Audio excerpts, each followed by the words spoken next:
हरे कृष्णा। राधे राधे दोस्तों। भैया दूज का त्योहार आधे कार्तिक दूज को मनाया जाता है। भैया दूज को बहनें अपने भाइयों को जिमाएं, अपने हाथों से टीका लगाएं, नारियल दें, भाई अपने बहनों को रुपए दें।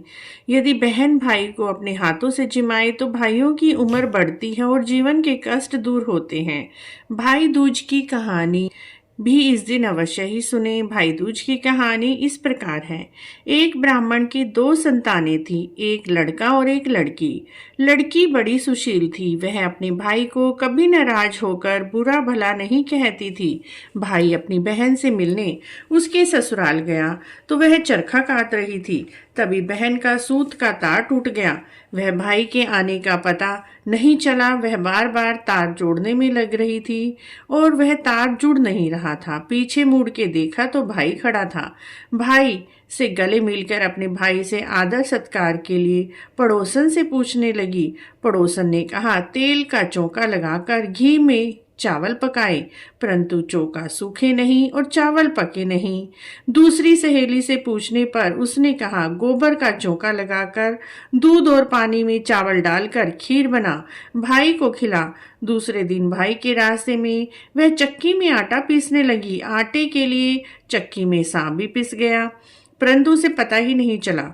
आटे के साथ सांप पिसने का उसे बिल्कुल भी पता नहीं चला।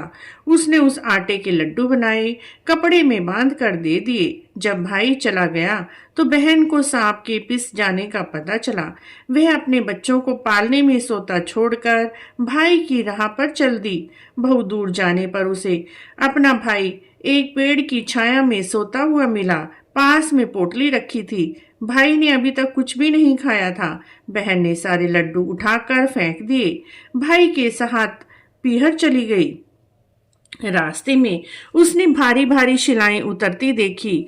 एक राहगीर से जब उसने उन शिलाओं के बारे में पूछा तो उन्होंने बताया, जो बहन अपनी भाई को कभी नाराज नहीं करती, उसके भाई की शादी के समय उसकी छाती पर यह शिलाएं रखी जाएंगी। थोड़ी दूर जाने पर उसे नाग और नागिन मिले। नाग बोला, जिसकी छाती पर ये शिलाएं रखी जाएंगी उसे हम डस लेंगे। उपाय पूछने पर नागिन ने बताया, भाई के सब काम बहन करे, भाई भावज को कोस कर गालियां दे, तभी भाई बच पाएगा।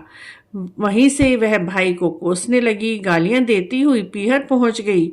माँ बाप को बेटी का यह व्यवहार बिल्कुल भी अच्छा नहीं लगा।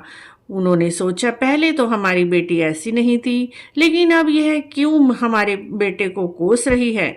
विवाह की लगन आई तो भाई को गालियां देती गई और स्वयं लगन चढ़ने लगी। वह घोड़ी पर बैठ गई। जो ही वह घोड़ी पर बैठी तभी शिलाएं उड़ती हुई आई।